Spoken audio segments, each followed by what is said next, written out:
Cuba cuenta con un ventilador de altas prestaciones, nos da soberanía tecnológica y de conocimiento. Nosotros tenemos que lograr encontrar más resortes motivacionales para las nuevas generaciones. El PRO yo lo comparo incluso con el Salto de Sotomayor. Todavía no ha sido rebasado. Bueno, vemos el ejemplo de nuestros científicos que van a pie, que son de a pie, que el salario no le alcanza y siguen fajados. Hay que ponerle 4 medallas en el pecho y hay que darle un abrazo y agradecerle por el compromiso que tienen. Aunque nos han tratado de estrangular y de impedir, nosotros tenemos un desarrollo científico impresionante y yo diría muy superior para la pequeña isla que somos.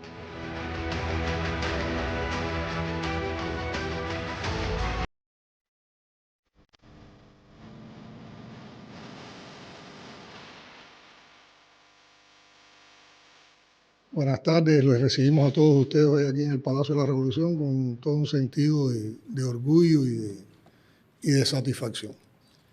Y tiene mucho que ver esto porque estamos celebrando la Jornada de la Ciencia Cubana desde enero hasta el mes de abril.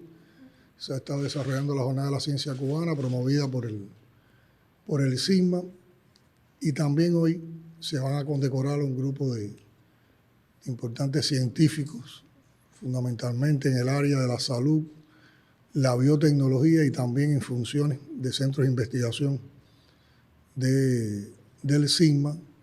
Y nosotros no quisimos desaprovechar esta oportunidad para poder compartir con los que se van a condecorar, pero también compartir con otros científicos de estas áreas del saber, de estas áreas del conocimiento, que están muy interrelacionadas y que le han aportado tantos resultados a la ciencia, al desarrollo del país, para compartir con ustedes historias de vida, las condiciones en que trabajan, en que desarrollan sus investigaciones, los aportes, también los desafíos que tenemos en la ciencia cubana y sobre todo oír sus propuestas de cómo debemos seguir avanzando en tiempos difíciles sin renunciar a ese propósito que planteó Fidel y que es una idea fundacional de la ciencia en revolución, de que el país tenía que ser un país de hombres, de ciencia y de pensamiento.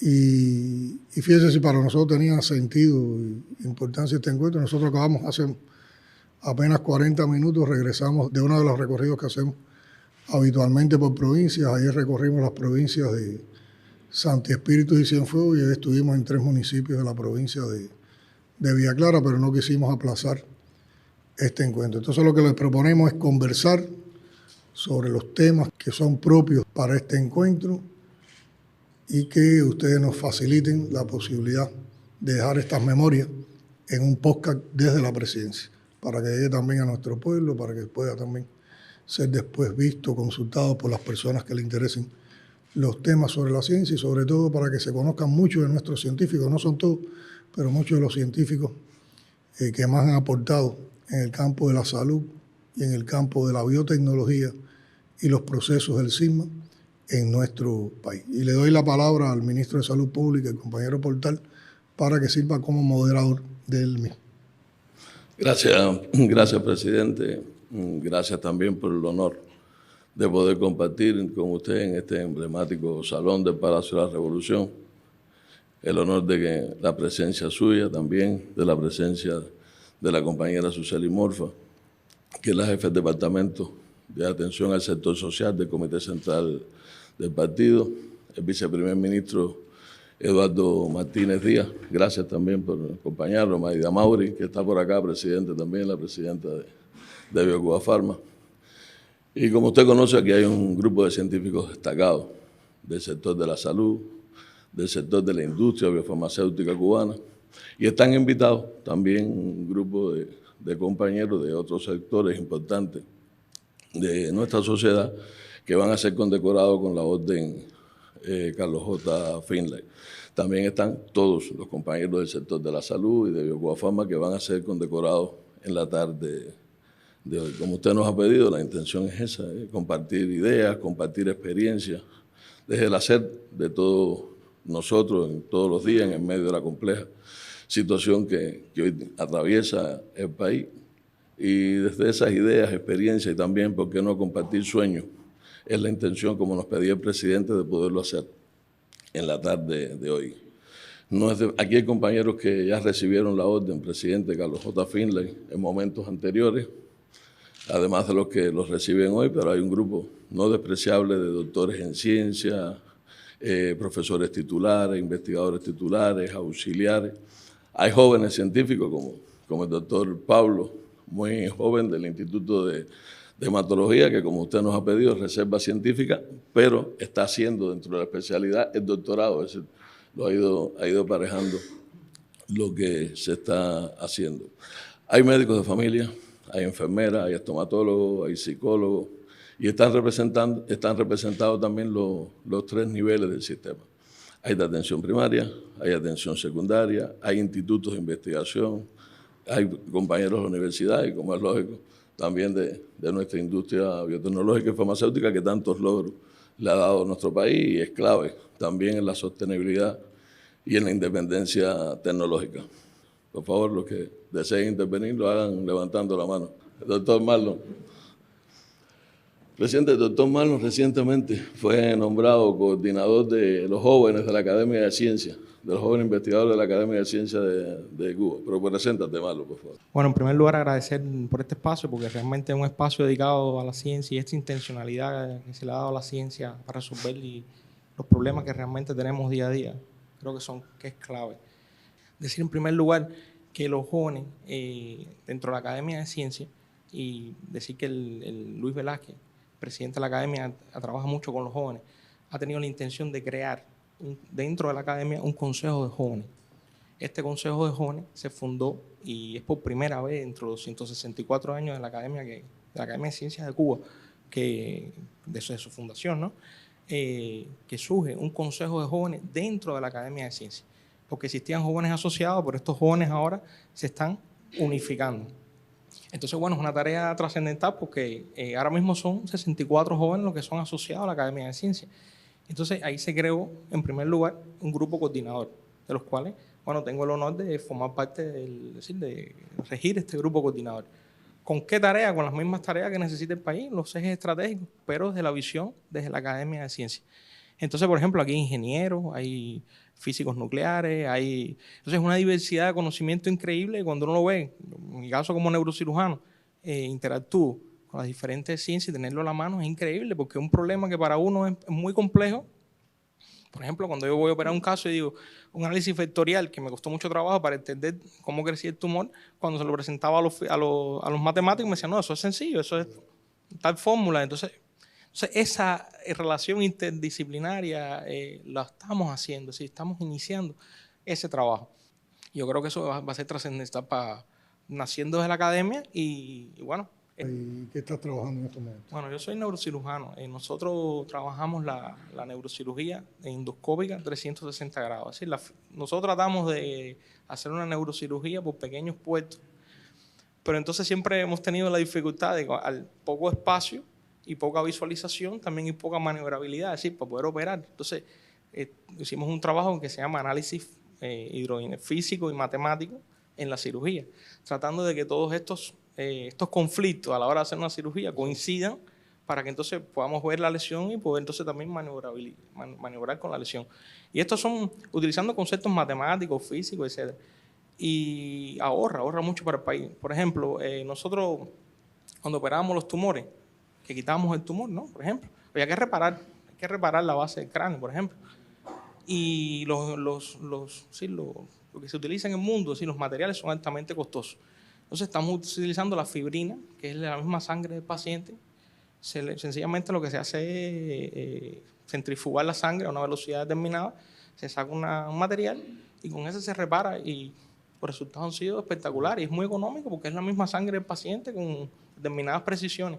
Y el hospital de nosotros, al tener todas las especialidades, y podemos trabajar así en conjunto. Y así, es decir, tenemos un trabajo, estamos abogando por la interdisciplinariedad y por trabajar todo el mundo juntos para lograr objetivos mejores y mejores resultados. Muchas gracias. Albert. Buenas tardes y muchas gracias por la oportunidad.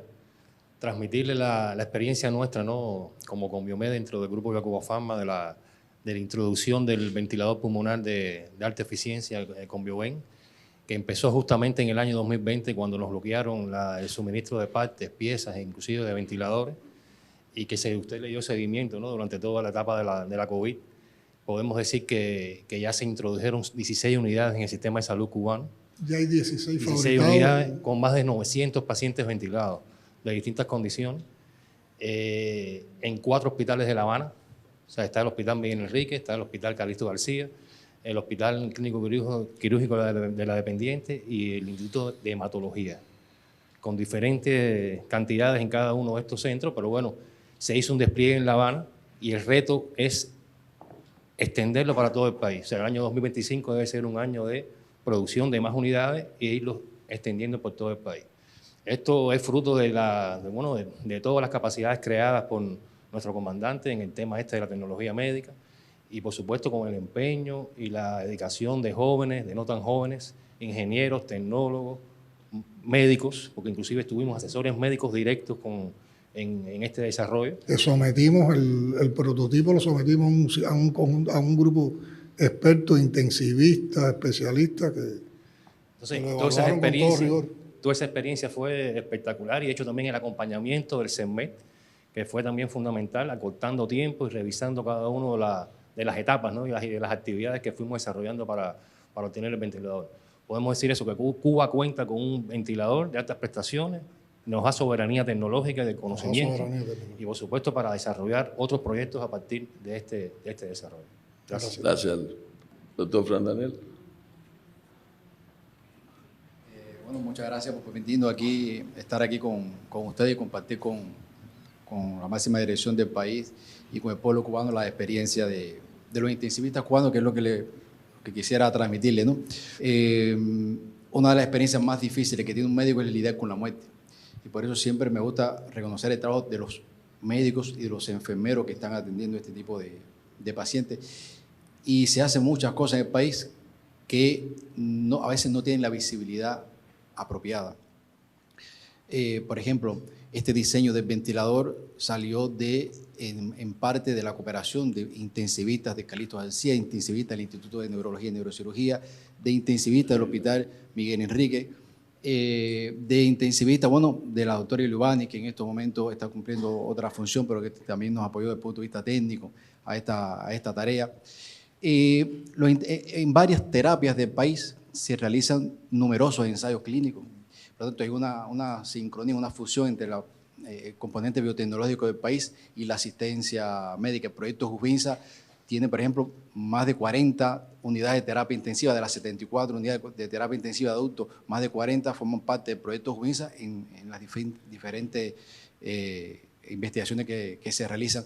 Con el Nimotuzumab también se han hecho ensayos clínicos en terapias del país. Hay un proyecto que lleva muchos años en el país, que es el proyecto DINUSI, que es un proyecto que pesquisa y evalúa las infecciones asociadas a los cuidados de salud dentro de las unidades de terapia intensiva y que es y vale la pena porque la sepsis es una de las principales causas de muerte en el mundo entero dentro de los pacientes críticos. Hay un dato importante que creo que también vale la pena destacar, porque el mundo fue una cosa antes y una cosa después de la COVID. Y antes de la COVID, la supervivencia de los pacientes dentro de las terapias de hoy en Cuba, del año pasado, del 2024, es muy similar a la supervivencia que había antes de la COVID. ¿Y eso qué quiere decir? Que nuestros profesionales de la salud, nuestros intensivistas, nuestros enfermeros, están aplicando la mejor evidencia científica a pesar de las vicisitudes que tenemos, pero están aplicando la ciencia para poder salvar a nuestros pacientes. O sea, los resultados son los mismos. Lo que también significa que de las carencias se aprende mucho y siempre que sigamos la línea científica, siempre los resultados van a ser mejores. Por ejemplo, en Pinar del Río, en el Hospital León Cuervo Rubio, se está introduciendo una UCI ecológica, que es un tema muy novedoso y que pone a esta unidad de terapia intensiva con un alto estándar en este sentido. Han habido muchas innovaciones también. Por ejemplo, en Guantánamo, durante la COVID, un médico hizo un dispositivo de aspiración endotraqueal que incluso se lo he presentado en los distintos escenarios científicos apropiados para esto y que incluso ha adquirido premios, cándulas nasales de alto flujo diseñadas de forma artificial y que cumplen la misma función. En el Hospital Hermano Amejeira se diseñó uno por el doctor Alberto. O sea, la ciencia se ha logrado imbricar con la asistencia para obtener los resultados de esto que estamos hablando de mantener la supervivencia. Concretamente, estas son las experiencias que habíamos querido transmitir. Muchas gracias. Gracias, Fran. Gracias, doctor Fran. Damar. Sí, buenas tardes.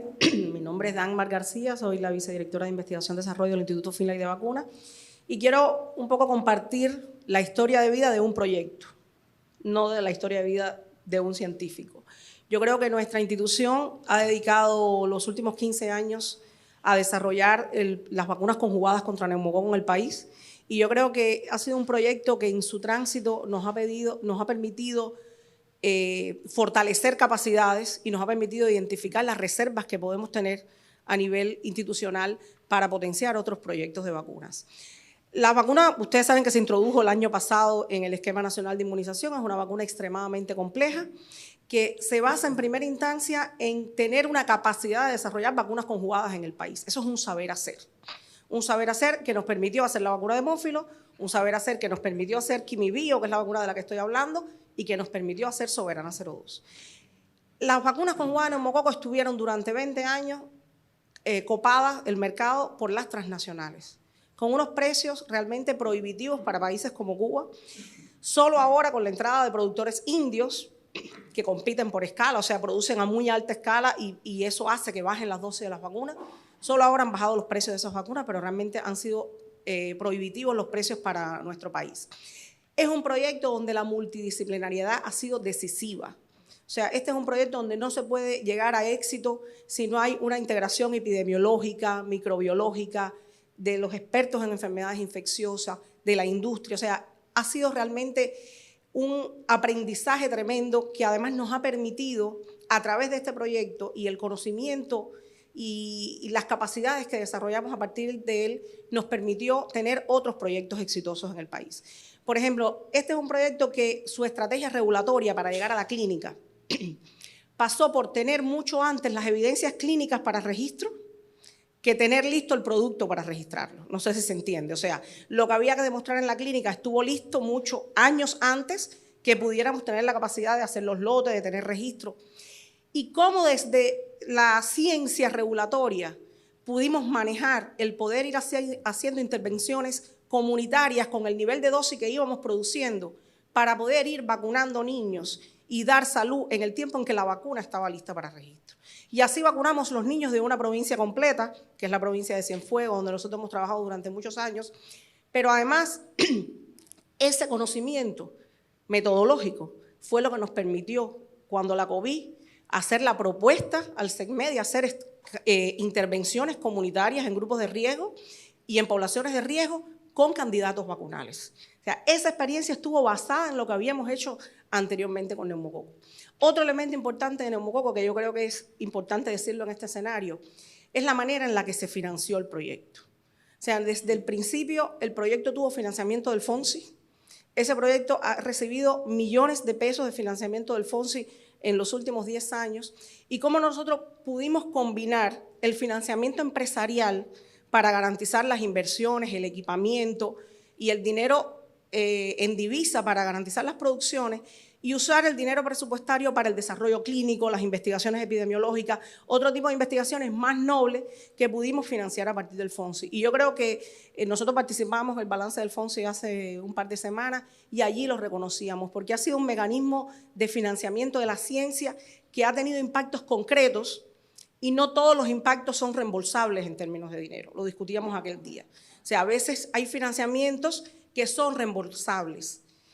Este financiamiento no es reembolsable en dinero, es reembolsable en salud, en impacto social. Y esa es otra mirada que también tenemos que dar.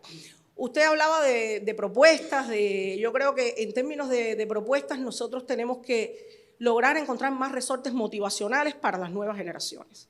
O sea, nuestra generación tuvo sus motivaciones.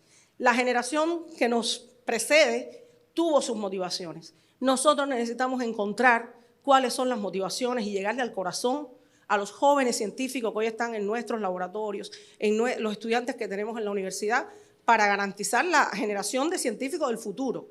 Porque ya la generación más joven de los científicos más destacados puede andar en los 40 y pico, 50 y pico de años. O sea, tenemos que darle una mirada a esa generación más joven, por eso es tan alentador ver caras jóvenes y ver estas motivaciones que encuentran nuestros jóvenes. Entonces, en concreto, en las propuestas serían esas dos. El tema del personal calificado, si hemos podido hacer todo lo que hemos hecho desde nuestra experiencia en este tipo de proyectos, es porque hemos tenido personal calificado, que lo tenemos que cuidar, porque si lo perdemos, nosotros no vamos a poder responder a las necesidades de tener vacuna en el país y de tener soberanía, porque hemos sabido siempre que tenemos vacuna porque hemos tenido una industria que ha sido capaz de proporcionarla. Y lo otro es siempre darle una mirada a los financiamientos de la ciencia. El ejemplo del FONSI ha sido excelente, por lo menos para la institución nuestra, pero sé que hay otras miradas en términos de financiamiento de la ciencia que el país está revisando. Muchas gracias. En los últimos encuentros que hemos tenido con científicos, con proyectos, siempre el tema del financiamiento ha estado en el debate y empiezan a aparecer caminos. Hay caminos diferentes. También yo creo que en un momento nosotros limitábamos mucho a ver el financiamiento solo desde lo presupuestado, porque también en un momento casi todas las entidades científicas estaban en un esquema presupuestado. Pero también por la cooperación internacional, por otros modelos de negocio se van encontrando caminos y esto es muy importante. Y con lo que tú decías de la motivación de los jóvenes y la preservación de la fuerza de trabajo calificada, yo lo primero que creo que es muy retador como en las condiciones de Cuba y sobre todo en los últimos 5 años que hemos vivido bajo un recrudecimiento brutal del bloqueo, que todos lo hemos sentido, hemos mantenido la actividad científica, hemos mantenido la actividad de formación de profesionales y hemos mantenido incluso la formación doctoral. Incluso en la COVID no se detuvo la formación doctoral y se encontraron fórmulas para seguir formando doctores. Ahora le hemos dado la tarea a un grupo de personas que en algún momento estuvieron muy vinculadas con esos programas que dirigió el comandante en jefe, de ver todas las experiencias que hubo, las mejores experiencias que tuvimos en Cuba con relación a las reservas científicas, al tratamiento de las reservas científicas. Y con eso proponer una política de trabajo desde el gobierno. Presidente, Dagmar hablaba de cuánto se puede hacer aún en la compleja situación que tiene el país desde la industria farmacéutica, de conjunto con las instituciones, la experiencia de buscar soluciones y seguir incorporando tecnología al sistema de salud. Yo le propongo, y me disculpan porque aunque no me ha levantado la mano, pero también desde la asistencia cuánto se puede hacer, que tal vez el doctor Balmaceda hable un poco cuánto se ha ido incorporando también en la asistencia médica, todo el talento, la organización, la interacción con otras entidades que no son solo del sistema de salud para la búsqueda de soluciones y seguir buscando calidad de vida y también soluciones a la salud de nuestro pueblo. Buenas tardes. Primero agradecerle el honor de estar participando al presidente, al ministro, al vicepresidente, a la jefa del Departamento de Atención. En realidad yo vengo, como dice la ícono Dama, en representación de un proyecto, en representación de un hospital que está resurgiendo, porque esto ha sido una forma de encadenamiento. Sin un encadenamiento con distintas instituciones, con el FRANPAÍ, con la Sociedad de Ortopedia, con la institución de la industria militar, con el Ministerio de Salud Pública, con las MIPYMES mayoristas, con las MIPYMES privadas, que se han dado a la tarea, inclusive con artistas, que se han dado a la tarea de organizar una institución y apoyarnos inclusive financieramente, en alimentación, en equipos, en la limpieza, en distintas instituciones. O sea, hemos ido progresando como institución. Este proyecto ha surgido, como dice, que tenemos que crecernos ante las necesidades y la época de crisis es la época de surgir nuevos proyectos. Este proyecto surgió a partir de una conferencia o un encuentro entre el ministro de Salud Pública y el ministro de la Fuerza Armada, que ante la necesidad que tenía el país, porque no teníamos prótesis de cadera, se determinó en ese momento hacer una prótesis cubana, un diseño de prótesis cubana, que para algunos era imposible, inclusive era muy difícil. La primera prótesis de Río Bravo para abajo, no existe otra fábrica de prótesis, a no ser algunas fábricas que son maquinadoras, que producen, son capaces de hacer una cosa o replicarla, pero no pueden, o sea, las grandes consorcios son Norteamérica, Alemania, Francia, Inglaterra, y nos dimos la tarea y en 8 meses la institución, el proyecto, la Fuerza Armada, la industria militar, la Universidad de Ciencias Médicas de La Habana, la Universidad de La Habana, con 3 facultades, fueron apoyados, el CITMA, el BioCuba Pharma, que apoyó todas las formas de cómo se construyen las salas blancas para poder hacer una producción en línea como tenemos en este momento. O sea, eso fue un encadenamiento, eso no fue de una persona, eso fueron de muchas personas, muchos científicos, de muchas horas de trabajo, y en 9 meses ya el CEMEC le había proporcionado a este proyecto la certificación del uso en humanos de la prótesis. Ya pasamos esta etapa, ya tenemos 412 pacientes implantados con muy buenos resultados. Es una casuística de 6 fallecidos que se operan pacientes de 90 años, de 100 años, de 96 años. O sea, las muertes no han tenido ninguna relación con el implante de las prótesis. Son pacientes que las enfermedades aledañas le pueden dar la muerte en este caso. Y en este proyecto de la prótesis, que ya tenemos lograda la prótesis parcial, ya tenemos el diseño y el primer prototipo, la primera producción de una prótesis total de cadera, que con la ayuda de la Universidad de La Habana hemos logrado que se logre ya el revestimiento del vástago femoral con hidroxiapatita. O sea que esto es un salto de calidad de primer mundo. No es lo mismo tener una prótesis cementada que tener una prótesis revestida con hidroxiapatita, que lo hizo la Facultad de Biomateriales de la Universidad de La Habana. Yo creo que esto es un logro importante en cuanto a la obtención de las prótesis, porque, como le decía, de Río Bravo para abajo no existe ninguna fábrica. Esta sería la primera fábrica que está en la industria militar de Camagüey, que es la TECAL, que está produciendo ya las prótesis. Estamos ya en el diseño de la prótesis rodilla. En cuanto nos entre el material, ya vamos a tener la prótesis rodilla, que es mucho más fácil porque es fundida. En este centro este centro tiene todo el control, o se han hecho con BioCuba Pharma las salas blancas, pero nos han garantizado todo el proceso de calidad en cuanto a esterilización, empaquetamiento, áreas de limpieza. Es un proceso que inclusive cuando empezamos este proyecto yo lo desconocía totalmente. O sea que esto es una prótesis con diseño cubano y tenemos la soberanía por primera vez en el país de tener una prótesis que es la que le está dando frente al caballo de batalla en este momento. Esperamos que ahora con la terminación de la sala blanca ya obtengamos la certificación del CEMEC para esto. Ya en este momento hay países que nos están solicitando la prótesis. Sí, muchas gracias. Gracias, profe. Doctor. Sí, muy buenas tardes. Mi nombre es Julio Baldomero, soy el director de investigaciones clínicas del CIGB y orgullosamente especialista de 2º grado en medicina familiar de Guaymaro, Camagüey. Desde mi posición, yo lo veo así como un médico familiar, que todavía me siento, ¿no? Porque soy primero médico familiar y después investigador. Tenemos que ir más al nicho natural de investigaciones.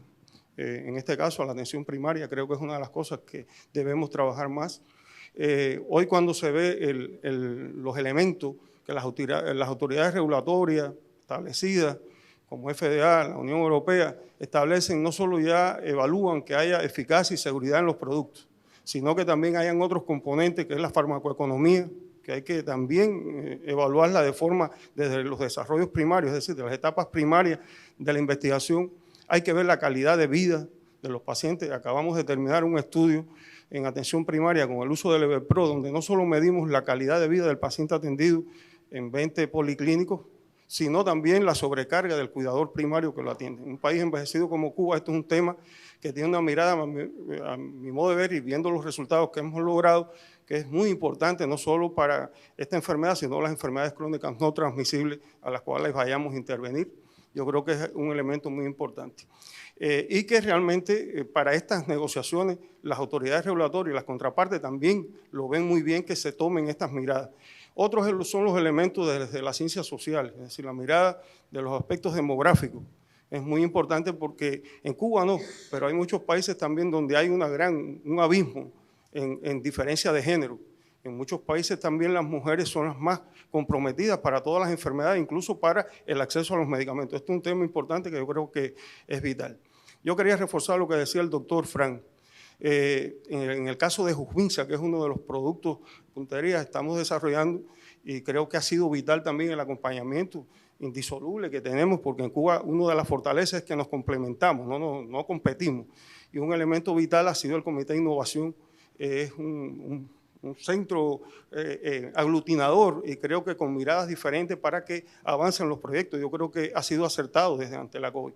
El caso de Jujvinsa en particular, llevamos varios estudios, como explicaba el doctor. No solamente me quería referir, son datos muy preliminares, pero que nos viene reafirmando que vamos en el camino correcto. Y lo que vimos en la COVID ocurre. Él hablaba de la terapia intensiva.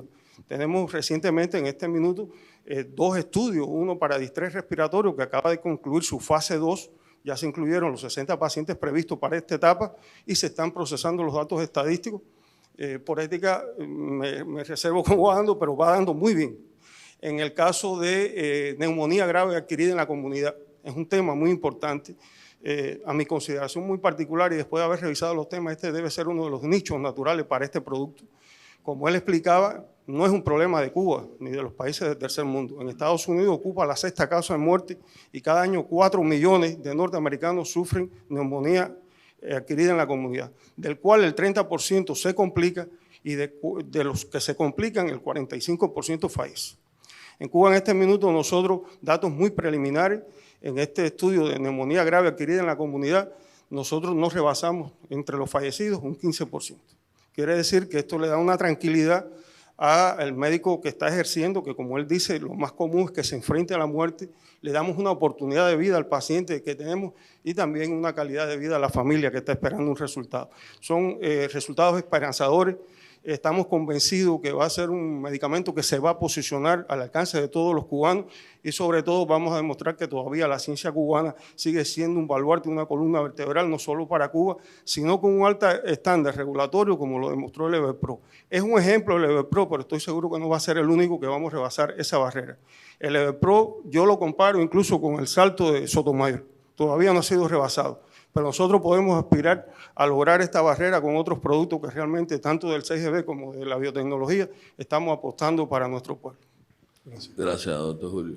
Uno de los centros, presidentes, que trabaja muy vinculado a la industria biofarmacéutica cubana en el desarrollo de productos del Instituto de Oncología.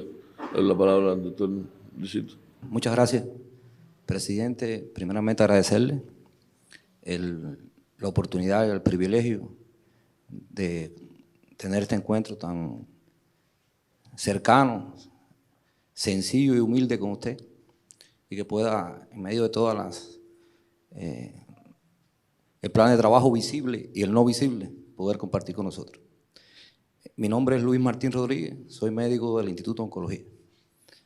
Los tumores malignos, el cáncer, es la 2ª causa de muerte en Cuba, después de la enfermedad del corazón.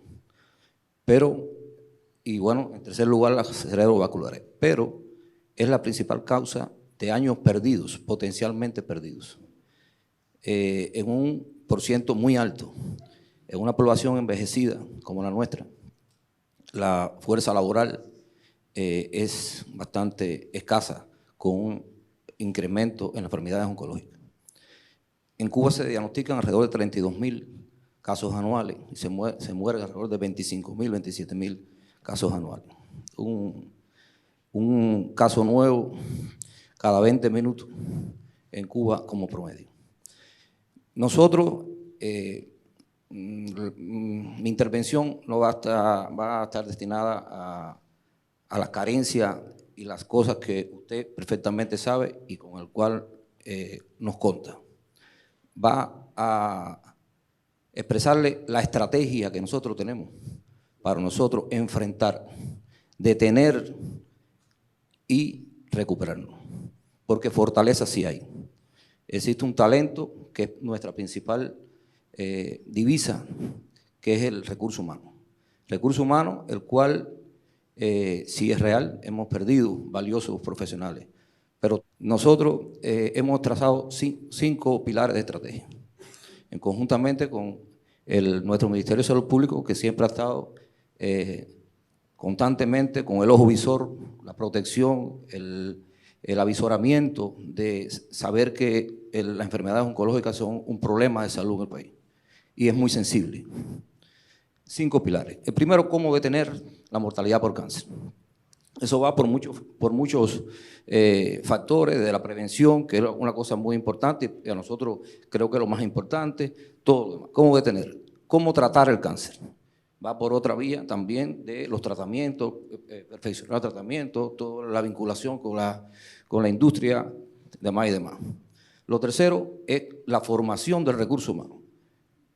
La formación y la estimulación y el incentivo para que los jóvenes quieran graduarse de las especialidades oncológicas, que hay 4 especialidades oncológicas en el país ya: cirugía oncológica, oncología clínica, oncología radiante y enfermería oncológica como especialidad.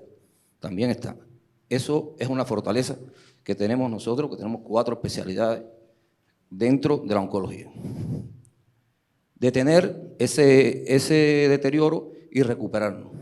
Lo demás es la investigación en cáncer, algo que nosotros le damos mucha importancia porque los tumores constantemente están evolucionando, mutando, demás, y hay un potencial científico muy importante en la industria que nos apoya, que nos asesora y con cual tenemos un vínculo muy cercano. Lo último, en este caso, es la informatización. Nosotros queremos que somos de los que más podemos beneficiarnos de la informatización y sobre todo de la inteligencia artificial. Hoy en día ya tenemos algunos pasos en cuanto a la gestión hospitalaria con la ayuda de la inteligencia artificial, aparte de toda la parte de la telemedicina, la telepatología. Lo más importante es la motivación que tienen nuestros trabajadores. A veces la mayor queja no es el salario, que es algo que verdaderamente se reclama, pero a veces se reclama más con qué trabajar, los insumos, que verdaderamente el salario. La frustración del profesional a veces importa más por lo que no tiene para trabajar que verdaderamente el salario que devenga. Decirle que en nada estamos tristes ni nada estamos desanimados, al contrario. Ayer en horas de la noche el primer ministro Eduardo nos convocó a un grupo de compañeros a discutir el programa de cáncer, el cual salimos muy esperanzados. Puede ser que piense que estoy loco, pero no, salimos esperanzados. Hay estrategia de mejorar una serie de equipamientos gastables, reactivos y medicamentos, que todos sabemos que son bien costosos. Tenemos hoy en día 20 ensayos clínicos en curso, 5 de ellos internacionales, los cuales también pueden contribuir. Y una estrategia interna, aparte de todas las indicadas por nuestro Ministerio de Salud Pública, lo cual, vuelvo a repito, nos ha mantenido muy al tanto de las situaciones, avisorándonos y demás sobre la falta y la baja cobertura. Nos sentimos verdaderamente entusiasmados con que las cosas van a mejorar y que podamos salir de esta situación y volver a los estándares que tuvimos en unos años pre-COVID. Gracias. Mi nombre es Teresita Rodríguez Ovalla. Soy del Centro de Inmunología Molecular, doctora en medicina, pero también doctora en ciencia, y que llevo ya más de 53 años dedicada a la ciencia y 42 a la docencia médica. Yo voy a hablarle de un proyecto que pienso que es muy importante decir, porque es un ejemplo de lo que el comandante Fidel quería que nosotros tuviéramos en el polo científico. Es un proyecto que ha integrado muchos centros del polo, no solamente del polo, sino también otros centros como el Ministerio de Salud Pública, los médicos que están en los ensayos clínicos, los compañeros del CENTI, es decir, de distintas instituciones y tecnologías diferentes que precisamente ha logrado tener llevar los resultados con los cuales voy a compartir esta tarde. Lo más importante de esto es precisamente que la visión siempre que nosotros hemos tenido es el beneficio del pueblo, el beneficio en nuestro caso, de la salud. Y nosotros uno de los problemas que hemos enfrentado precisamente es cómo ha ido envejeciendo nuestro pueblo. Es decir, hay un alto por ciento de personas en nuestro país, que alrededor de 250.000 personas que padecen de demencia. Y eso es algo que se va a ir incrementando con el tiempo, no solamente en nuestro país, sino en el mundo. En el mundo, 55 millones de personas padecen demencia. Y de esas demencias, un alto por ciento es precisamente la enfermedad de Alzheimer. Este producto del que voy a hablar del cual soy investigadora de hace un pito para acá. No fui la que inicié este proyecto, pero que ya llevo ya unos cuantos años en él. Empieza a tener sus primeros resultados médicos, porque bueno, se ha tenido muchos resultados preclínicos, pero cuando nosotros comenzamos con los primeros ensayos que se empezaron a realizar en ataxia, en el 2013, y posteriormente en el 2017, y en el medio de la misma pandemia, estuvimos en el ensayo clínico primero fase 2-3 en la enfermedad de Alzheimer, en donde los resultados que se obtuvieron fueron solo muy promisorios, porque más del 53% de los pacientes tuvieron beneficio. No solamente beneficio en el sentido de que disminuyó el tiempo de progresión, sino que también los pacientes se mejoraron, es decir, tuvieron efecto de mejoría, cosa que en el mundo todavía no se ha logrado. Porque los medicamentos que se han registrado en el mundo en estos momentos son los norteamericanos, son los monoclonales. Los clonales lo único que hacen es retrasar el tiempo de progresión, pero nada todavía han demostrado que haya una eficacia con mejoras del paciente. En el caso nuestro, se obtuvo en 174 pacientes, se obtuvieron estos resultados.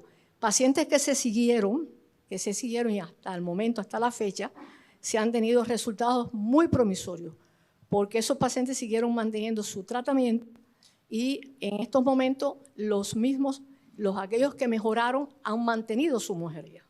Es decir, que el producto ya después de prácticamente 4 años sigue teniendo un efecto muy beneficioso, no solamente para el paciente, sino también para el cuidador. Acuérdense que esta enfermedad es una enfermedad en donde el cuidador está muy involucrado y donde incluso desde el punto de vista económico a veces se pierde el trabajador por culpa de que tiene a su familiar. Posterior a este ensayo clínico, nosotros nos dedicamos a hacer una intervención un poco mayor. Es decir, cuando digo un poquitico mayor, es que estamos teniendo alrededor de 616 pacientes en todas las provincias de la isla, donde se está haciendo un ensayo semejante al que se hizo anteriormente, pero aquí en este caso un fase 3, en donde lo que estamos viendo, tratando de confirmar los resultados anteriores y además también de seguir demostrando que este medicamento, que es otro de lo que tiene precisamente competitivo en el mundo, es que los efectos adversos son menores.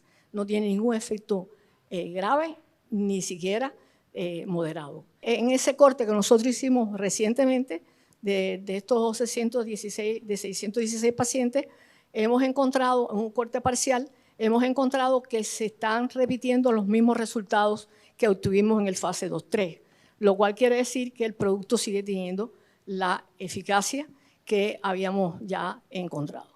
Y estamos haciendo un tercer ensayo clínico en la ciudad de La Habana, en donde se está tratando de llevar a cabo un ensayo clínico tipo real o del mundo desarrollado, según ellos, como ellos lo dicen, en donde lleva marcadores más. No han sido pocos los problemas que hemos tenido, pero yo creo que este proyecto ha demostrado que con el esfuerzo de los médicos, porque verdaderamente aquí los que son los verdaderos, los que nos ponen de verdad los resultados de nuestras investigadores, son los médicos que están haciendo un esfuerzo extraordinario por llevar adelante esto con todas las condiciones que hemos estado teniendo, de la pérdida de personal, de que tampoco es reactivo, etcétera, pero aún así se está llevando. Para mí siempre ha sido un reto extraordinario el poder llevar este ensayo, porque mi mamá fue historia de vida.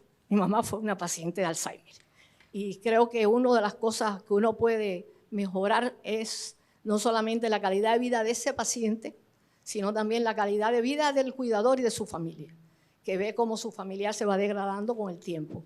Lo cual para mí es imprescindible seguir luchando, a pesar de mis 76 años de edad y de mis años dedicados a la ciencia, porque este proyecto llegue a tener éxito, no solamente aquí, sino también internacional, porque creo que en el mundo necesita ya no de tantas guerras, sino de que la gente se encargue más, de que la ciencia vaya a ser en favor de las personas y no de la muerte. Muchas gracias por toda la información que he podido recibir y que podemos tener en conjunto en esta tarde de hoy. Gracias, doctora. Profe. Buenas tardes, noches a todos. Bueno, honrado y agradecido de estar acá. Solo en un sistema social como el nuestro, los humildes pueden entrar al Palacio de Gobierno y reunirse con el presidente, con el jefe de Estado. Viva la Revolución Cubana.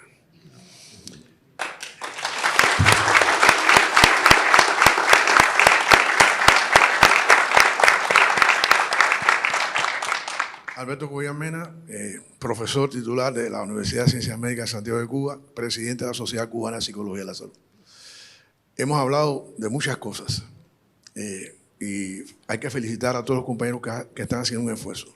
Estamos fajados, presidente. Fajados contra el demonio de las 7 cabezas, porque el país vive una situación extremadamente crítica y hablar de ciencia ante situaciones tan complejas habla de sueños que no están vencidos. Se hablaba de la frustración ahorita por el profe.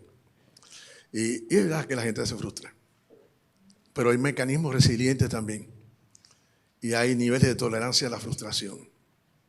Cuando vemos el ejemplo de nuestros científicos que van a pie, que son de a pie, que el salario no le alcanza, y siguen fajados, hay que ponerle 4 medallas en el pecho y hay que darle un abrazo y agradecerle por el compromiso que tienen con el pueblo.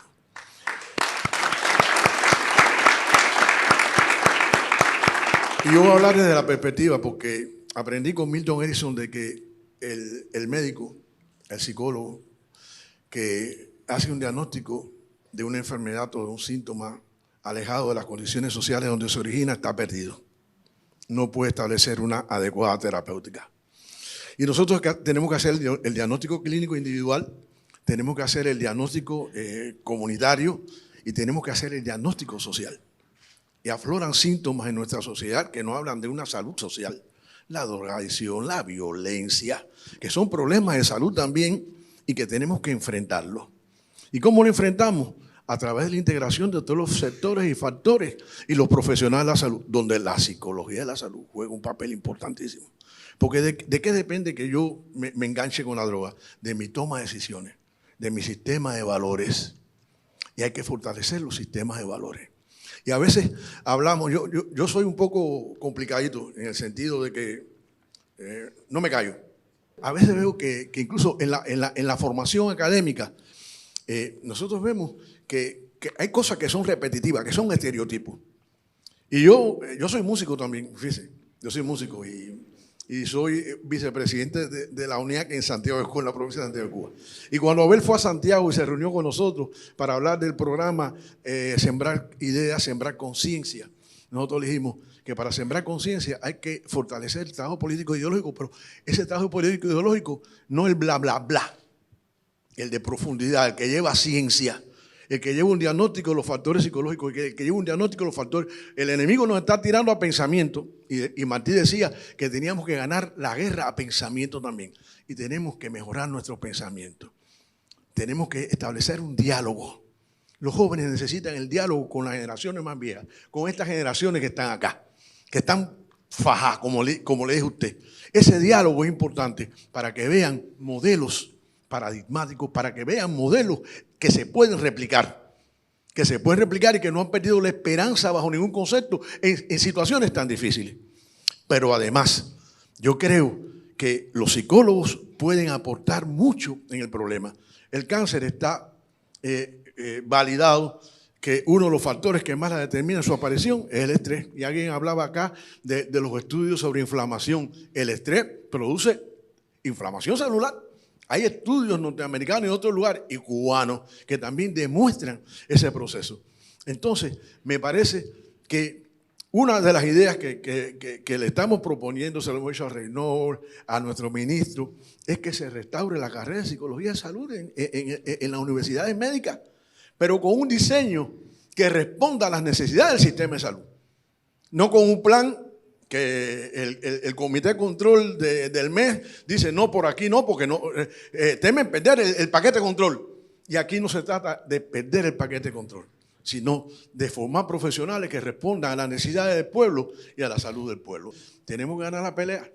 ¿Y por qué los médicos que son líderes de opinión, los científicos que son líderes de opinión, que son líderes sociales, no vamos a las cuadras a hablarle a la gente, a convencer a la gente, a decirle que hay que salvar a los hijos y hay que evitar que anden en la calle pernoctando, niños trabajando, que nuestro código no permite los niños vendiendo un pan a las 11 de la noche, a las 12 de la noche coge el pan, el que llena, la bola.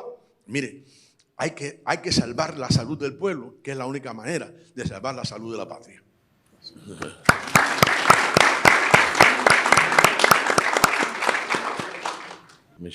Bueno, Michel Valdés Sosa, director del Centro de Neurociencia de Cuba.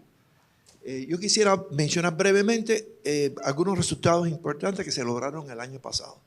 Ya tenemos instalado escáner de láser para obtener los moldes de los canales auditivos para fabricar con tecnología de impresión 3D en ya 10 provincias del país. Y ahora en el primer trimestre empezamos a instalar lo que falta. Va a ser el primer país del mundo que tiene cubierto el país completo, o sea, y sobre todo los países, digamos que como le llaman el sur global. ¿En provincia en qué instituciones tienen eso? Eso va al centro auditivo, Sí. el centro auditivo, para darle servicio a la población. Y eso es un caso de aplicación masiva de la tecnología esta de la industria 4.0. En segundo lugar, ya el Infantix se ha introducido en un buen número de provincias. Ahí incluso acciones conjuntas con el Ministerio de Salud Pública para obtener financiamiento de tecnología por donaciones para poder fabricarlo. Y es el primer equipo de su tipo que además de explorar el niño recién nacido, la audición, explora la visión. Y eso ya es un producto que hemos introducido en instituciones mexicanas y estamos preparando para un ensayo mayor con la idea de poder exportarlo. Tercer resultado importante es el STEP. El STEP es un producto que es un trabajo que hicimos de conjunto con el Instituto de Neurología, que es para el tratamiento de la epilepsia que no responde a los medicamentos, por la estimulación no invasiva del nervio vago. Hay una estimulación del nervio vago que cuesta $16,000 cada dispositivo. A muchos cirujanos en el sur les encanta porque después la operación en el mundo entero la cobran, y esto es algo no invasivo. Y ese resultado fue muy positivo. Y ahora nos preparamos con el Departamento de Psiquiatría del Hospital Hermanos Mejía para probarlo en la depresión y hacer una ampliación progresiva de su utilidad. También estamos preparando un ensayo en México. Y ahora hemos empezado un trabajo que eso comenzó, pero en el primer semestre de resultados, que es tratar de ayudar a los compañeros del sistema de salud. Estamos trabajando con el Pando Ferrer, con el Instituto de Neurología, el rescate de los equipos para la evaluación oftalmológica. Y pensamos tener en el primer semestre un equipo cubano para hacer la electrofisiología de la audiovisual, que los equipos hasta ahora que habían eran italianos o alemanes. Vamos a tener un producto de ese tipo en el primer semestre. Estamos trabajando intensamente con nuestros colegas del ministerio. Yo quería entonces hacer una reflexión que es algo muy importante. Tenemos que buscar encauzar la colaboración internacional para avanzar en nuestra capacidad de exportación. O sea, los puntos que se han venido defendiendo y se han presentado de los productos de primera y de segunda línea de Biocuba Pharma para exportar, algunas de las cosas que tenemos que hacer en el extranjero. Y se ha creado un equipo de trabajo conjunto con el SIGMA. sea, la doctora Maya Mauri, el doctor Santiago Dueña, que es el vicepresidente. Nos hemos reunido con el ministro y con su equipo, y la idea es, de una forma intencionada, lograr rápidamente acuerdos de colaboración bilateral para internacionalizar algunas de las cosas que no podemos hacer aquí. Hay muchas que podemos hacer aquí, pero las que no podemos hacer aquí, hacerlas en el extranjero. Y cuando uno le plantea una colaboración a alguien para resolver problemas que son compartidos, el problema del envejecimiento es compartido de todo el mundo, el problema de la demencia que hablaba Teresita, los problemas de defender el desarrollo de los niños, eso es compartido. Pues vamos a trabajar de forma conjunta y ver cómo compartimos los resultados. Y eso puede ayudar a romper la situación que tenemos, que a veces no podemos terminar el trabajo porque no tenemos algunos recursos. La otra idea que yo quería mencionar era que tenemos ahora una serie de marcos muy favorables. En primer lugar, los BRICS, que bueno, ya se hablaba en el Consejo de Innovación de una organización de inteligencia artificial de los BRICS. Hoy estuvimos reunidos con los compañeros del Parque Tecnológico, estamos haciendo una alianza para el desarrollo de la inteligencia artificial y ese es un marco. Pero además se está creando una organización de los BRICS de neurociencia y tienen claro que tienen que dirigirse a los problemas centrales que tiene la población. Yo termino con dos pequeñas... y entonces hay un marco interesantísimo que es la ruta de la seda. O sea, los Estados Unidos está histérico con esto, presionando países, pero porque ya se les escapó el genio de la botella, no saben cómo meterlo en la botella de nuevo. Y si uno mira el mapa de los países donde Cuba tiene colaboración brigadas médicas y uno mira los mapas de ruta de la seda, hay una coincidencia altísima. Yo creo que hay la oportunidad de programas de colaboración que combinen la capacidad del Ministerio de Salud Pública con su personal médico, productos cubanos, productos chinos y la capacidad financiera china. Y eso no es ir a pedir dinero regalado, esto es, vamos a exportar juntos. Yo creo que esa idea podría tener, bueno, una importancia, hay que trabajarla. Hemos hablado con algunos países, con ayuda de los compañeros del Ministerio de Salud Pública, y hay mucho interés, porque hay paquetes tecnológicos que podemos de conjunto con los chinos hacer para proteger, por ejemplo, la audición, la experiencia que tenemos, proteger la visión, tratamiento de la epilepsia y para otras cosas. Yo entonces termino con dos consideraciones. Primero, a veces en la población hay dudas de por qué estamos trabajando en tal investigación o tal otra investigación, si hay problemas básicos sin cubrir, que estamos luchando por vencer todos los efectos del bloqueo para poder abordarlo. Incluso tuvimos una pequeña discusión a través de las páginas de Cuba Debate con algunas personas que estaban planteando sus inquietudes. Y el problema es que esto que hacemos nosotros, bueno, primero, el que tiene un enfermo epiléptico que no responde a medicamentos, el que tiene un niño que nació sordo, para él eso es lo más importante. Pero lo que estamos haciendo sí tiene relevancia para la población. Pero BioCuba Pharma es parte de la solución del problema, no es el problema en sí. O sea, los fondos que BioCuba Pharma obtiene por la exportación se emplean y se revierten precisamente en todos los programas de atención a la población. Y entonces eso es lo que permite, por ejemplo, que tengamos estos laboratorios en todas las provincias. Eso se financió a partir de las exportaciones de BioCuba Pharma. Y yo, bueno, que yo tenga una idea, yo no hice ningún agradecimiento por participar en la reunión, porque quería hacer una reflexión más general. O sea, el presidente se reúne con los científicos y los dirigentes nuestros, los ministros y todos los dirigentes, no solo en este tipo de reunión, en el Consejo de Innovación, la reunión con la Academia de Ciencias, la reunión de expertos. Eso es una anomalía en el mundo de hoy. Y es más, si uno mira un poco para el norte, que le están virando los jefes de Estado, ¿no? la espalda a la ciencia, es una anomalía. Pero esa anomalía tiene un origen muy claro. Esa es la filosofía de Fidel. Y nosotros tenemos la herencia esa, filosófica y espiritual del comandante en jefe. Y tenemos el deber de continuar trabajando en esa dirección.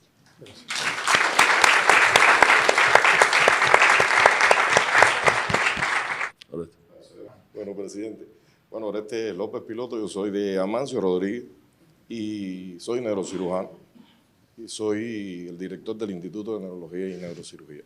Disculpen. Para mí es un honor inmenso estar aquí. Porque como decía el profe, es Cuba el único país del mundo que logra eso. De que hayan directores y que hayan neurocirujanos de un lugar como Amancio Rodríguez, de Sagua de Tánamo, de Huine, que no lo dicen, pero bueno, no son de aquí de La Habana. Hay una invasión orguinera. Una invasión que hay acá, pero estamos llamados aquí a trabajar. Y yo quería partir, presidente, del concepto, que no sea una mera consigna, que es desde la resistencia creativa, que es de todo lo que se ha hablado aquí, que es estar resistiendo pero creando al mismo tiempo. No vamos a hablar de las cosas que nosotros sabemos que están en deficiencia. Tenemos muchos problemas, como decía el profe, pero hay que estar ahí fajado y fajado todo el tiempo. Y no es que con menos vamos a hacer más. O sea, nosotros hemos tratado desde el Instituto de Neurología y Neurocirugía, dándole continuidad a los compañeros que nos antecedieron en la dirección del hospital, poder cumplir con todos los indicadores que nos dio el Ministerio de Salud Pública, que son los que redundan al Producto Interno Bruto, y que es lo que nos iba a garantizar en este año que nos dieran el presupuesto que nos tocaba. Y bueno, de 114 millones que nos dieron el año pasado, ahora nos dieron 126 millones porque cumplimos con esos propósitos. Y cumplimos con el 66% de nuestra plantilla. O sea, nosotros no estamos al 100% de la plantilla y tampoco hemos tenido una avalancha de éxodo de profesionales, no lo hemos tenido. Nosotros, desde que se aplicaron las medidas por el Ministerio de Salud Pública, inmediatamente se empezaron a dar a nuestros trabajadores el pago del máximo esfuerzo, las condiciones especiales, el pago de la nocturnidad, el pago de las horas extras, el pluriempleo. Eso cambió completamente el hospital. Personas que tenían un salario de un tipo, por supuesto, ahora tienen de otra forma. No nos alcanza, nunca va a alcanzar. El Instituto de Neurología y Neurocirugía es un hospital pequeño, tiene 72 camas, pero tiene una tecnología instalada ahí adentro, que eso es retraquetea, me disculpan la palabra. Pero fuerte, nosotros tenemos resonancia magnética, tomografía, tenemos los mejores salones, nosotros decimos, estos son los mejores salones que hay acá en el país, con un equipamiento completo, pero ahí nosotros tenemos que reseccionar toda la cirugía compleja del país. No porque me conozcan los holguineros ni los tuneros, es porque le toca, porque en esos lugares hay excelentes neurocirujanos, excelentes cirujanos, pero no podemos contar que en cada provincia del país esté instalado la tecnología que está instalada en estos momentos en el Instituto de Neurología y Neurocirugía, que se ha hecho poco a poco, que se ha cuidado, que no ha llegado de momento, pero ahí es donde le toca operarse las grandes cirugías, la cirugía compleja. Nosotros operamos 512 pacientes el año pasado, cumpliendo nuestros indicadores, y tuvimos una mortalidad de 4.30. O sea, se nos murieron 22 pacientes que en un momento determinado operamos. Y por último, para terminar, de esta concatenación que todos han hablado acá con la industria, nosotros con esta concatenación que tenemos con neurociencia, en una reunión que pactábamos con el profesor para ver todo lo del STEC, nosotros decíamos, profesor, ustedes nos tienen que ayudar desde la empresa. ¿Cómo nosotros podemos hacer para poder visualizar mejor el tumor? En el mundo se hace de una forma, pero nosotros no lo tenemos. Son microscopios que son muy caros y te dan una luz fluorescente y con esa luz fluorescente se alumbra el tumor cuando le administramos el medicamento. Nosotros tenemos el medicamento, pero no tenemos el microscopio. Oiga, el profesor me mandó un especialista para allá de lente, de óptica, y ya empezaba a unir lente y cosas ahí en el microscopio con un aditamento espectacular que ellos hacen ahí. Cuando usted pone el microscopio, eso se alumbra. Y eso es la concatenación, y eso es lo que nosotros estamos llamando, que ha sido ejemplo aquí en todas las instituciones de salud, a echar para adelante, a organizarse, y sin miedo todo el tiempo aquí tenemos que estar fajados, como dice el profesor. Muchas gracias. Pero yo creo que ha sido muy buena las experiencias compartidas. Habla de reserva y habla también de muchas potencialidades, y habla de esfuerzo. Habla de cuánto se ha podido hacer en el medio de la compleja situación agudizada por el recrudecimiento del bloqueo financiero, económico y comercial del gobierno de Estados Unidos, cómo hemos seguido defendiendo la vida de los cubanos. Y ese es el llamado, ¿no? Aquí estamos un grupo de compañeros que todos los días, desde su quehacer hacen ciencia y nos ha podido llegar hasta aquí, experiencias muchas, ¿no? de las personas que van a estar sentados aquí y que han sido convocadas. Yo les agradezco, presidente. Yo en primer lugar les quiero agradecer el encuentro y que ustedes hayan accedido a participar en el mismo. Yo recuerdo cuando Eduardo, el viceprimer ministro, a partir de que habíamos aprovechado cercano al Día del Educador una condecoración que había educadores y dijimos, bueno, vamos a tener un encuentro con los educadores, y tenemos muchos temas que debatir sobre el perfeccionamiento educacional. Lo hicimos, Eduardo casi que me reclama, me dice, hay un grupo de científicos, sobre todo el mundo de la salud, que hay que condecorar. Estamos en la jornada ahora de la ciencia cubana, y dije, bueno, vamos a hacerlo igual, no vamos a solo a condecorar, vamos a aprovechar el momento que vienen los condecorados y ampliamos la muestra, y vamos a conversar, vamos a dialogar y vamos a debatir. Y por un lado me doy cuenta de que ustedes han podido también expresar cosas que tienen, preocupaciones que tienen, y además de mostrar resultados. Y a nosotros nos levanta también la alerta de que hay temas que no son de los que más hemos tratado y que hay que seguir, y nos da nuevas tareas de momentos que tenemos que organizar para seguir dándole tratamiento a lo que ustedes de manera muy sabia han planteado. Yo creo que también aquí hemos tenido una combinación por la manera en que se han expresado las ideas, por la manera en que se participa, por los sentimientos que uno ve que nos unen. Hay una unidad, yo creo, de dos categorías. Una es la tradición y otra es la revolución.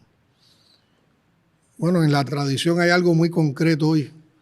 A los que vamos a condecorar, los vamos a condecorar con una orden que le inspira uno de los más importantes científicos que ha tenido el país, que es Carlos J. Finley, y todos conocemos su aporte. Pero es que siempre en el pensamiento, en Cuba hay una regularidad, una tradición, que es que el pensamiento científico cubano ha estado, por lo general, involucrado, coincidente con lo mejor del pensamiento más revolucionario y más político cubano. Está en los pedagogos, está desde Varela hasta Martí, está en los científicos. Y por supuesto, ya en época de revolución, además de los científicos, está el pensamiento visionario de Fidel. Y revolución, que es la otra categoría, porque es verdad que hay una tradición, hay una ciencia que no podemos negar antes de la revolución, pero lo que propició la revolución como proyecto enaltecedor, emancipador y humanista en el desarrollo de la ciencia cubana realmente es impresionante. Yo creo que nosotros tenemos un desarrollo científico, aunque todavía no llegamos a donde queremos, aunque todavía tenemos muchas limitaciones, aunque nos han tratado de estrangular y de impedir, nosotros tenemos un desarrollo científico impresionante, y yo diría muy superior para la pequeña isla que somos. Y eso tiene que ver mucho con las políticas sociales de la revolución, con el acceso universal a la educación superior, con la posibilidad también de que el hijo de cualquier familia, sin ninguna distinción, pudiera llegar a ser un científico. Y yo creo que cuando se vinculan esas cosas y están en las convicciones, están en el pensamiento, están en los sentimientos, es lo que provoca estos compromisos que hay de los científicos cubanos con el bienestar del pueblo, con el desarrollo del país. La ciencia en Cuba, yo diría, también tiene un ecosistema impresionante. En nuestro país hay más de 91.000 trabajadores involucrados a las actividades de ciencia, tecnología e innovación. Hay más de 8.000 investigadores certificados. Hay 272 entidades de ciencia, tecnología e innovación en diferentes modalidades empresariales, presupuestadas con tratamiento especial. Hay 39 instituciones que están autorizadas para programas de doctorado. Una parte importante, por supuesto, en la educación superior. Desde el año 65 se contabilizan por la estadística del país más de 19.600 doctores formados, tanto en el extranjero como en Cuba, pero doctores cubanos. Hoy más o menos se considera que entre 8.000 o 9.000 están en activo, y el 47% de esos doctores son mujeres. Y ahí está otro de los temas de emancipación, la mujer en la ciencia cubana. Hay estadísticas que hablan que son el 50% del potencial científico, el 53%, otros el 60%, son más del 50%, indudablemente. Son el 69,2% del personal de la salud pública. Hoy hay en activo, controlado por el SIGMA, más de 5.000 proyectos de investigación orientados a problemáticas económicas, sociales, políticas del país. El portal de la ciencia cubana recoge más de 180 publicaciones sobre ciencia e innovación. Y aquí quiero detenerme. Una de las insatisfacciones que nosotros tenemos, lo explicaste tú, tiene que ver todavía el nivel de publicaciones de nosotros. Fíjense, nosotros tenemos un índice de formación de doctores de los mejores del área de América Latina. Incluso superior, ese indicador se saca la cantidad de doctores por cada 100.000 habitantes. Incluso superior a países del área que tienen muchos más recursos, economías más fuertes que la nuestra. Pero nosotros hemos retrocedido en los últimos tiempos en publicaciones y sin embargo teniendo más doctorados, porque hemos ido reactivando, incluso después de la pandemia, el nivel de doctorados por año. Y yo, cuando uno visita algunos centros, uno se da cuenta que hay investigaciones que están en curso, innovaciones que están aportando, y lo que no se ha dedicado el tiempo a escribir, a publicar, a sistematizar todo ese nuevo conocimiento que está dando solución a viejos o a nuevos problemas. Yo creo que ahí, pues aquí estamos hablando también de los problemas, yo creo que hacia ahí hay que hacer también una mirada. Y la otra insatisfacción que tenemos es con las patentes. Aunque Cuba sistemáticamente ha propuesto patentes, se le han aprobado patentes, los ritmos de hoy de reconocimiento de patentes, de propuestas de patentes han decrecido en los últimos 2 años. Cuando les hablaba de la cifra de las mujeres, 51.000 mujeres están en actividades de ciencia, tecnología e innovación en el país. Están los jóvenes, y aquí hay una representación de ellos. Yo viví varios momentos, sobre todo cuando la COVID, donde pude apreciar el valor de nuestras mujeres científicas y de nuestros jóvenes científicos. Por ejemplo, en los programas de vacunas que se estuvieron desarrollando, los lideraban por lo general mujeres. Yo recuerdo la primera vez que fui a ver el colectivo que trabajó con Ardala, el colectivo que trabajó con Soberana, eran mujeres liderando esos colectivos. No me puedo olvidar una vez cuando teníamos que lograr las multiplicaciones de Soberana, eran en el signo. Los muchachos que estaban trabajando en los reactores eran jóvenes científicos. Y el escalado no dio bien en un primer momento. Y aquellos muchachos, por el sentido de responsabilidad que tenían, su estado de ánimo era de... Entramos ahí con ellos, los reactores. Oye, si ustedes hicieron lo más complicado, pues ya habían logrado el primer escalado. Hacía falta ahora las multiplicaciones más grandes. Ustedes van a poder... Y esos muchachos, con tremenda vergüenza que tenían, volvieron a revisarlo todo y lograron esos escalados. Y recuerdo, los muchachos, el equipo que desarrolló los ventiladores pulmonares, eran muchachos muy jóvenes. Y yo creo que el concepto de resistencia creativa, que muchas veces la gente lo cuestiona, pues dice, concho, aquí nada más que llaman a resistir. No le pusimos creativa por gusto. Es resistir, pero es avanzar dentro de esa resistencia. Eso fue lo que hicimos en la COVID. Si nosotros hubiéramos resistido en la COVID, no hubiéramos desarrollado las vacunas, ni todos los protocolos que se hicieron, incluso cuando no había vacuna, con medicamentos que ya existían como Jubins, y todas las experiencias que había en el IPK y en otros centros para el tratamiento de pacientes, que hubiera pasado en este país. Ahora resistimos, pero en esa resistencia creamos. No pasaron de 10 países que crearon sus propias vacunas, que fueron soberanos con sus vacunas. Entonces, ese elemento de resistencia creativa también está en la salud y tiene que ver mucho con el aporte de los científicos. Aquí los que están son científicos y nosotros queremos reconocerle toda esa pasión, toda esa ética, que es otro de los elementos que distingue al científico cubano. El científico cubano está enfocado en cómo busca bienestar, cómo logra el bienestar, la prosperidad, la salud del pueblo. Y es tan dañino el egoísmo que hay en el mundo y el afán de ganancia que hay en el mundo con las medicinas, que por ejemplo, un medicamento como el Everpro, que como alguien dijo aquí, nadie lo ha superado, hoy en el mundo casi no se conoce, sencillamente porque las transnacionales no les conviene que en el mundo haya Everpro. Cuando hay EBPRO no hay amputaciones. Y cuando no hay amputaciones hay mucha gente que dejan de ganar. O de vender los productos que no logran lo del EBPRO y que te tienen entretenido con la enfermedad, para decirlo de alguna manera. Entonces miren cuánto afecta un producto de esa calidad que pudiera estar salvando millones de casos de amputación.